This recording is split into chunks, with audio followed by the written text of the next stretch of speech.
Hello, friends. In the series of learning computer organization and design, today we will focus upon memory reference instructions which come under the chapter Basic Computer Organization. So, let's start understanding about the agenda. So, we have already covered all the topics which are consisting of all these topics in the previous lecture series, right? So today the entire focus is on the memory reference instructions. Now memory reference instructions are very important to understand in context of the basic computer organization because memory reference instructions are the instructions which help us analyze how the data from the memory is actually being fetched and is being executed. Okay, so let's understand in detail about this concept. So here is the very first thing to have a background knowledge of what are the memory reference instructions. So before beginning this topic of memory reference instructions, I would like to again start with the revision portion of the basic computer. So what we know about the basic computer so far is that the configuration is 4096 cross 16, right? So now you are very well aware this is the size of the memory and the 16 bit is the size of the instruction or the word in RAM, RAM or memory, one and the same thing. Now this 16 bit is actually helping me in designing the instruction. I can assume that the size of my instruction is actually 16 bits in the which the 0 to 11 means these 12 bits are fully dedicated as the address bits. Then there comes the 12, 13, 14 and 15 bit. These 12, 13 and 14 bits are nothing but the opcode bits which will determine the different kind of operations that we need to perform. And this 15th bit is nothing but the mode bit. Now, what my point is, if I have designed this particular diagram for you, this is the exact format of a instruction, right? Now, how I could determine that any particular instruction is falling under the category of memory reference instruction. So, in order to understand that, we have already learned, or it is also been written here, that this opcode bits, these operation code bits will actually help me in deciding whether any particular instruction is falling under the category of memory reference or of any other kind of instructions, being it register reference or input output reference. Okay, so let's again take one example. Let me simplify it more.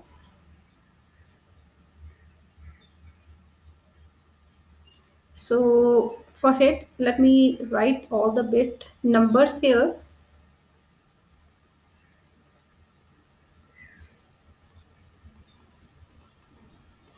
So let's suppose the code is something like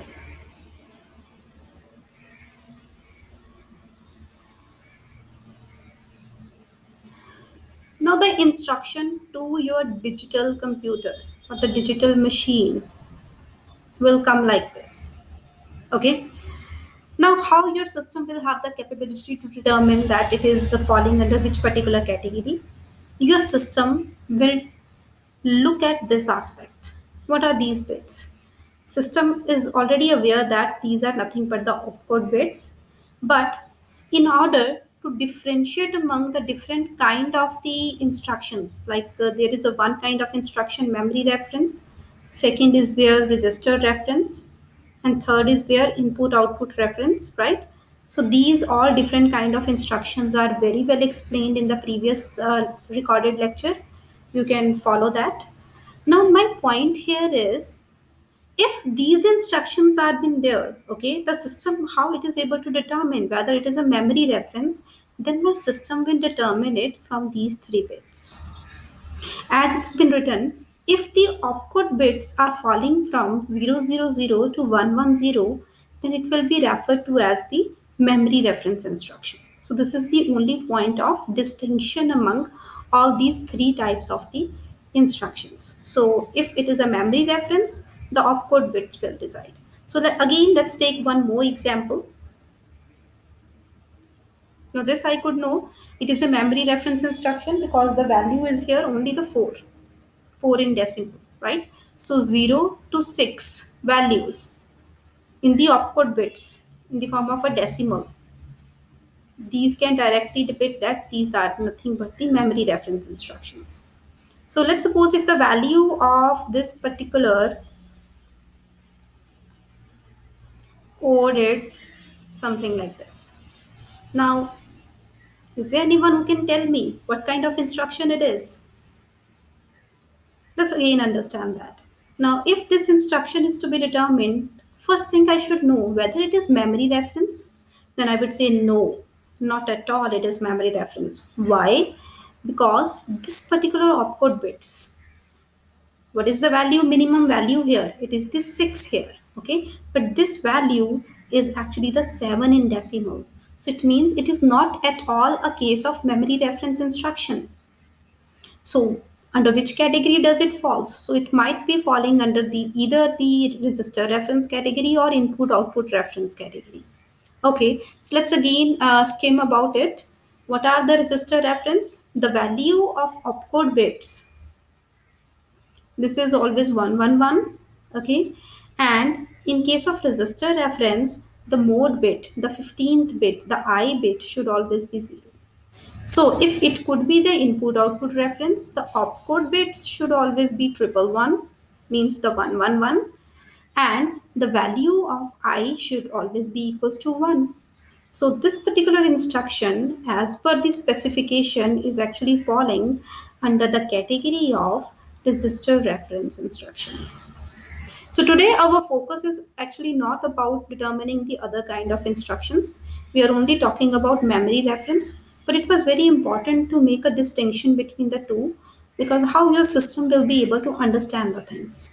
So let's now focus only upon the memory reference instructions or the various types of instructions which are part of this memory reference under this particular specification. Okay. So here is the point. In the memory reference instruction, what will happen is these all categories. So if you remember the video lecture on the control unit, the topic was actually timing and control unit, right? We discussed that once this instruction came, these 0 to 11 bits, and then these opcode bits are there 12, 13, and 14, and the 15th bit. This particular opcode bits are actually having a 3 cross 8 decoder in it, which help me in deciding the value which has been present here. And these values are directly going into where? The control logic, right? So this was the an exact scenario because what happens is that in timing and control, we were understanding that the system is not going to understand that okay, and is to be performed, add is to be performed, but my machine will understand the language of the control signals and it will act only upon the value of the control signal. So for that, here we are representing that there are 0 D0 to D6 values. Reason being, again, I am writing here, if the bits are like 12, 13 and 14, these are the opcode bits 0, 0, 0, 0, 0, 1, 0, 1, 0, 0, double 1, 100, 101, 110, and 111, right? So it means that if at the decoder or in this particular opcode bits in the instruction, if the value is 000, it will select the decoder D0 will be selected. Otherwise, Depending upon the value, D1, D2, D3, D4, D5, D6 or D7 will be selected. But we know that in case of memory reference instructions, only this much of the bits are required, because we know that the opcode bits in case of memory reference instructions fall from 000 to a maximum value of 110, right? So what does it means actually? For my machine, if the value is here 000, then I am saying that the decoder operation D naught will be selected, then it means that we are instructing the machine that it should perform the AND operation. Okay, so by default, this is the meaning. I could write it like the instruction could be coming under any 12 bits, right? 000 or any kind of mode bit, either 0 or 1. Now, if it is 000 or if I'm writing the AND, it is one and the same thing, because this is fixed here in case of memory reference instructions. Same is the another. If the D1 is selected, it means we have to perform add operation. If D2 is there, then load, then store for the next value, then branch unconditional for next value, BSA, branch and save return address, and the last is ISZ, increment and skip if it is 0. I hope that you have thoroughly understood this particular point, because this point is very important to understand. Now, this point has a direct link with this control and timing unit diagram, okay? Because in the timing unit, we were learning that D3, T4 control signal will be generated and we will be performing some operation. This is the example which we were doing in the previous session. So you can go through the timing and control unit recorded series also. So in order to understand the topic in more detail, otherwise I will also provide it in the description, the link for that particular video. So my point here is that these six kind of operations are designating the memory reference. Means in order to perform all these operations, I need to refer to the memory. That is the one point. So I am clearing it because I have to explain one more aspect here. Now, the second aspect in this regard is that how we are going to learn these memory reference instructions. So basically, here in this today's lecture series, I will only introduce you to the execution phase. We will only teach you how the execution of these instructions will start.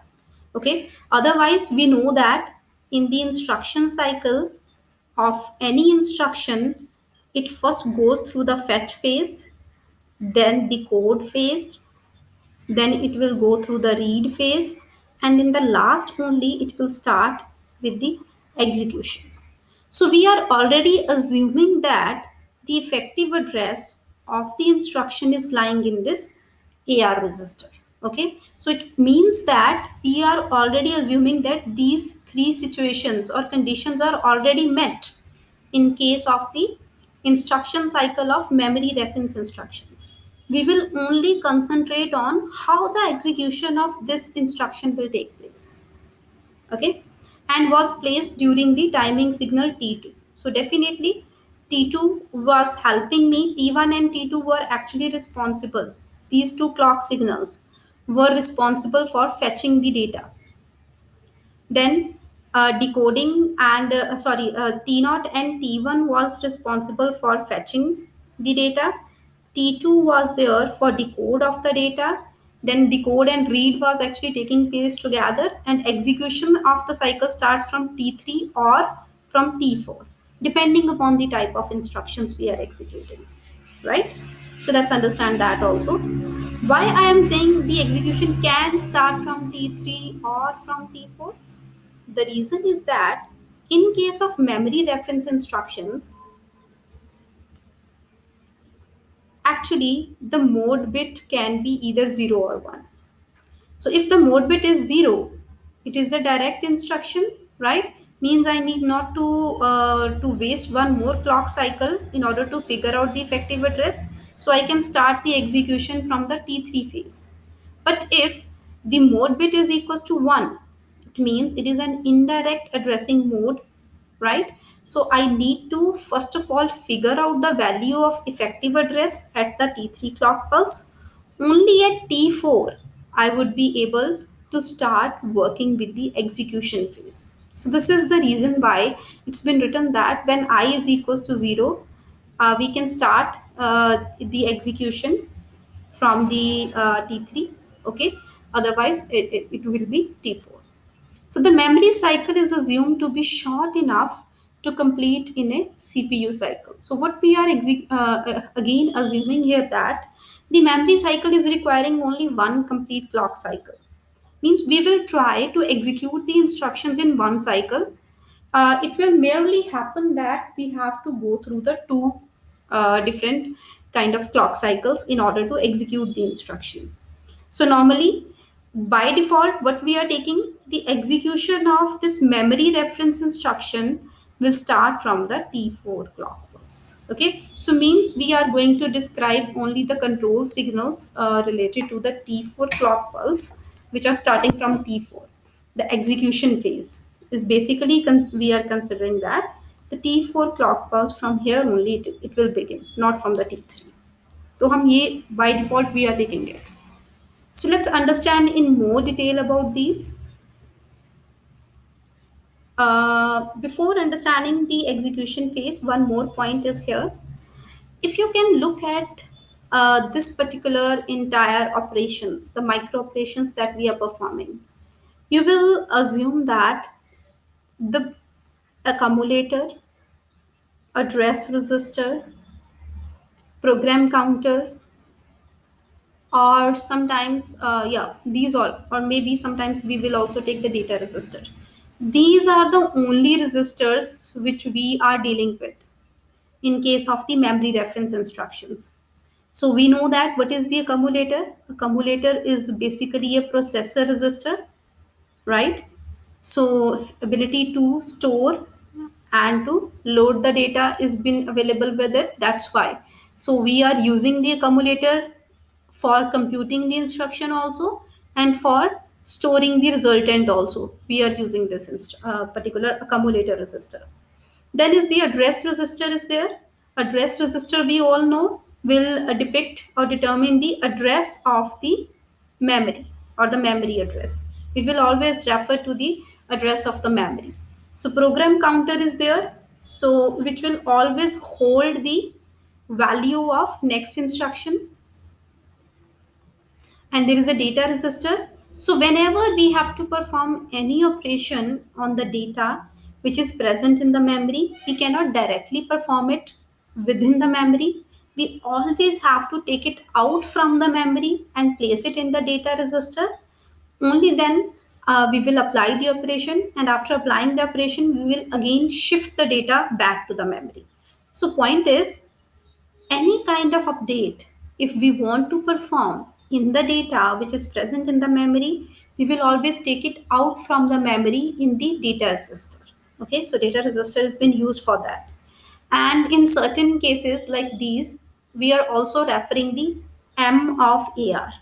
So normally I am assuming you would be aware of this terminology, but again I am saying, so memory location of a particular address register.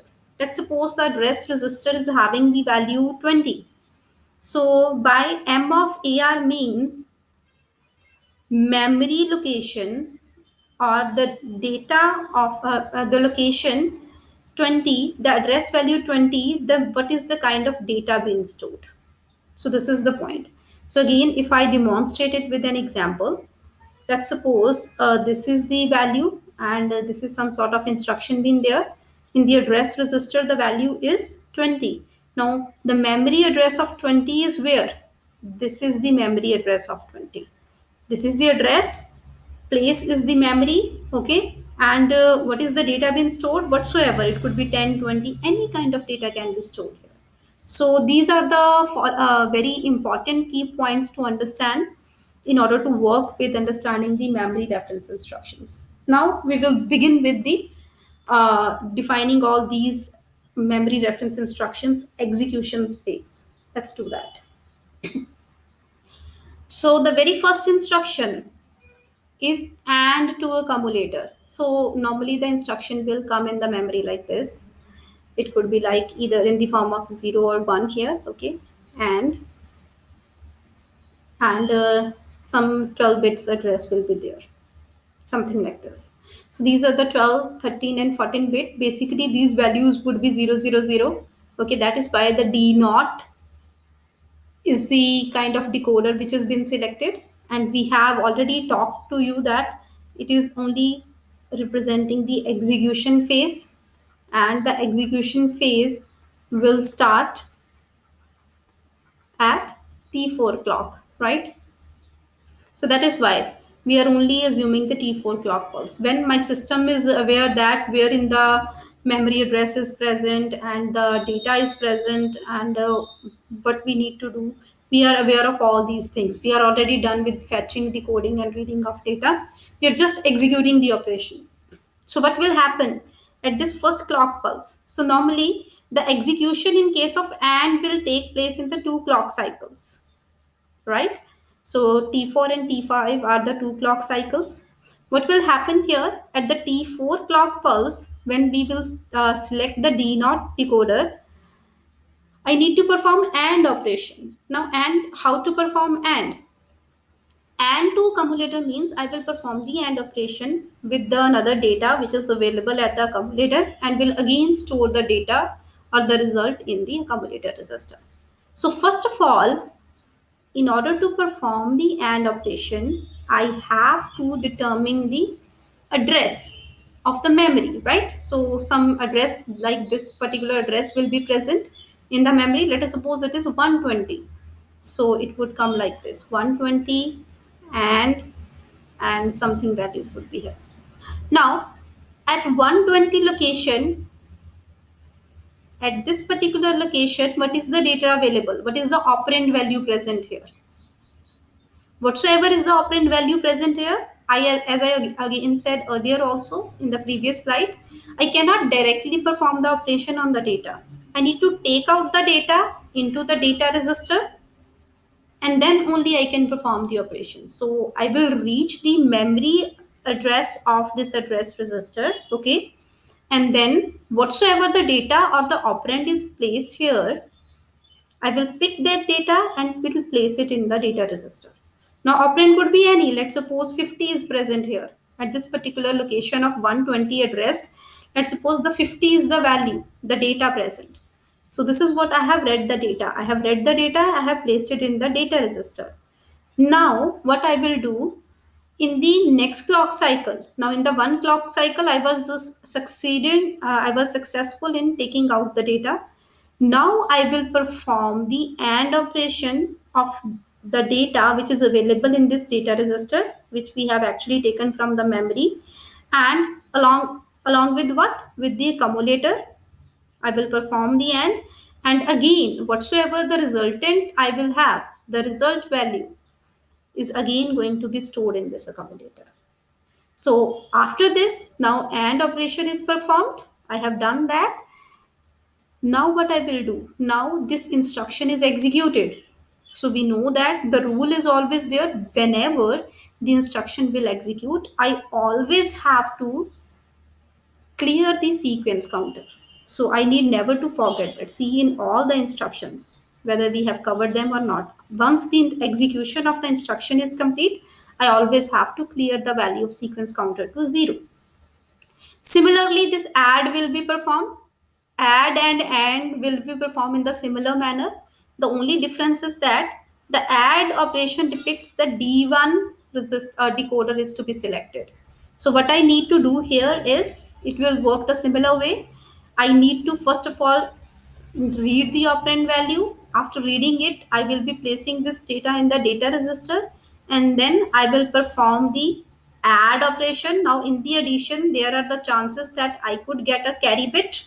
So for storing the carry, I will be having this E register available, the buffer, you could say that, the overflow register, right?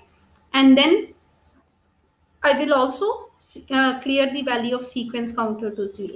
So in the first particular memory cycle, when the execution start, I will simply read the operand. In the second execution cycle, I will actually start performing the add operation. Similarly, is this load operation. Load means some data from the memory is to be taken and loaded into the some another register. Okay, so how I will perform that? So load simply means that the instruction will come like it is I bit here, LDA, okay, and some, let's suppose, value has been present 50. Any address has been. This is the instruction. So what I need to do, I need to actually go to this particular address 50. At this particular address, let's suppose some data is present 100. So this 100 is actually the memory of this 50 is actually the 100. Okay, so the point is this 100 value is been taken and shifted into this data register. So I need to load the data to accumulator, to some another register. I have to transfer the data from the memory to some another external register. Okay, so this external register is nothing but the accumulator. So in the first phase, in the first clock cycle, I will simply read the operand, and in the second I will actually perform the transfer of the data from this. It should be dr register to the accumulator register. Okay, there is no address register being used. I have to transfer this data from the data register to the accumulator register. Loading is done into the accumulator. Okay, which data which was specified in this particular instruction, and with that I will also clear the value of the counter, sequence counter, to 0, so that the system can start with the fetch phase of the next instruction. Now, similarly, is the next particular instruction, storing accumulator. So here the point is that some data is been present and in the accumulator, right? So the instruction will come like this. This is a mode bit, STA instruction, and some value will be present here. Let's suppose again 50 I am taking as an example. 5 I am taking. Okay, 50. So at the 50 place, what I need to do? And now some data is available in the accumulator register. Let's suppose this data is 100. Now I want to store this data on this particular location address. Okay, so what I will do, I will take the value from the accumulator 100, and where I will store it, the memory of this address register. So address register is nothing but 50. So at the memory place of this, I will store the value of the accumulator. Simple. So it will also be done in the one instruction cycle only. Now here comes the next instruction, which is the branch unconditional. So branch unconditional is a kind of a control statement. So these branch and BSA will come under the control statements. Control statement is like which is consisting of some sort of loops, subroutines, you could say, means sub part of the instruction, some sort of things like go to statement, which we normally categorize as the control statements, when we need to actually shuffle from the normal execution of the operation to a different one. So let's understand them clearly. So branch unconditionally means I am branching. Branching here simply means the looping. Okay, applying some sort of control statement. Unconditionally means without any condition. I am not specifying that after the branching is done, once this branch execution of this branch operation is done, then from where the particular instruction will start its execution, the processor will start working on the execution of the instruction, from where the sequence will start.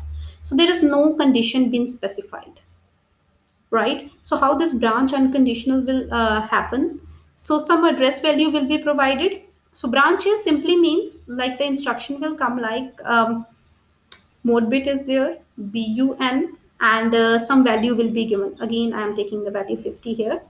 So what it will depict? It will be depicting me that okay, I just have to shift to this particular 15th address for performing the next instruction. So, what the point need to consider here is that maybe at a specific instant of time, my program counter right now is at this value 1, and this entire instruction has been coming at this particular location, let's suppose bun and 50.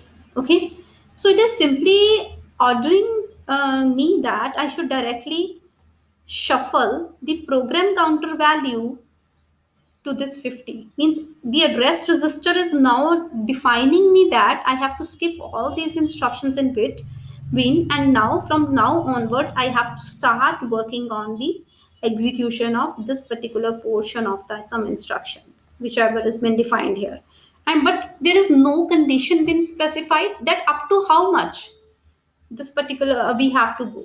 It could be the case that we have to skip this entire, now the system will start executing the instructions normally from this particular value. So this is what is branch unconditional. So once that kind of condition happens, we have to clear the value of the sequence counter to 0, and this is how we will do. Similarly, it is the branch and save return address. This is important. Here in the BUN instruction, we were not cleared with up to how long the system will keep on this particular loop and all. Nothing was defined. The return address was actually not defined. But in case of this BSA kind of instruction, it will involve in you the control statements, the looping kind of things, but it will also help me in coming back to the address from where we actually you could say left. Okay, so this is something important to understand. Let's understand it in more detail. So for you, I have also demonstrated a diagram here. A diagram has been designed. So we are first of all defining this instruction.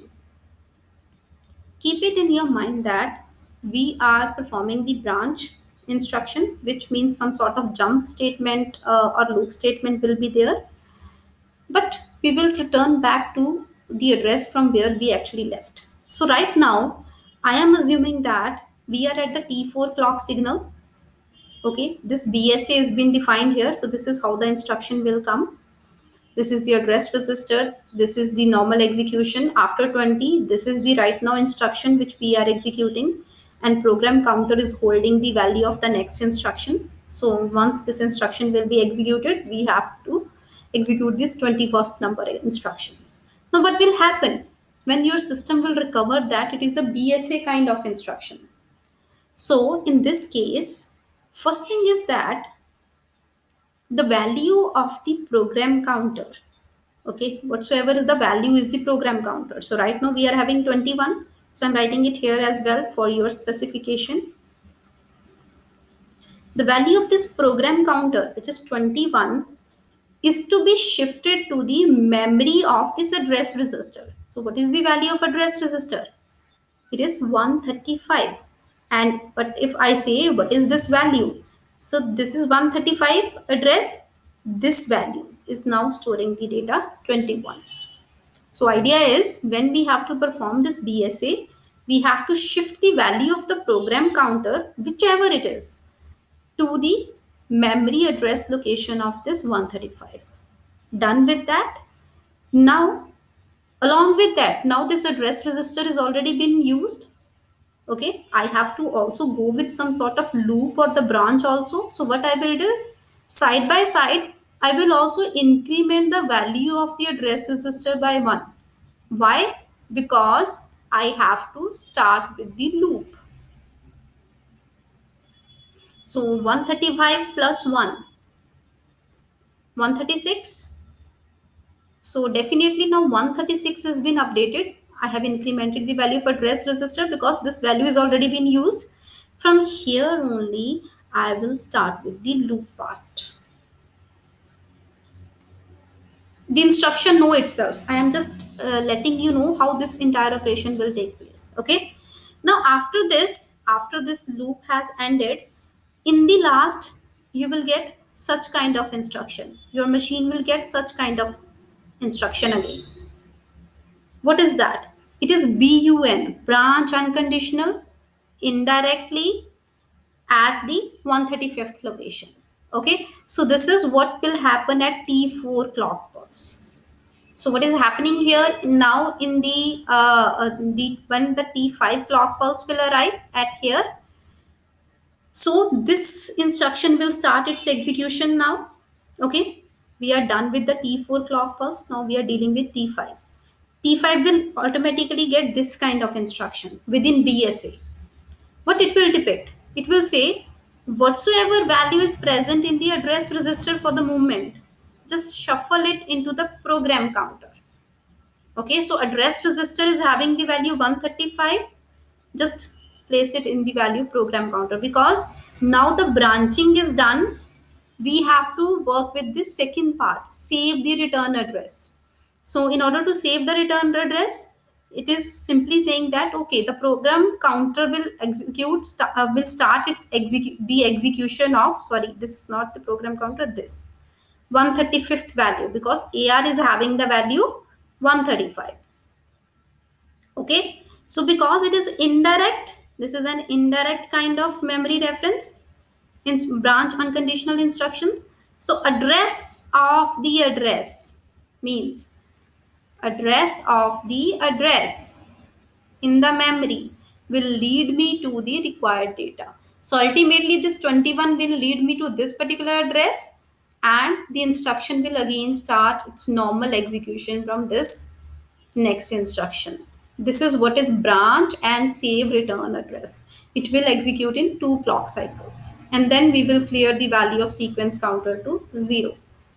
So with this we are having, we approach to the very last instruction, increment and skip if it is 0. So this basically instruction is used when within the memory there is a particular location which is having the data 0. So if nothing is present at any memory location, then what you need to do? You simply need to skip that point and increment the value of program counter to the next value. Okay. Let's suppose the entire idea is that we have to perform ISZ here on any particular data. At this particular location, when I reach, I got that nothing was available. It might be the case memory is free, right?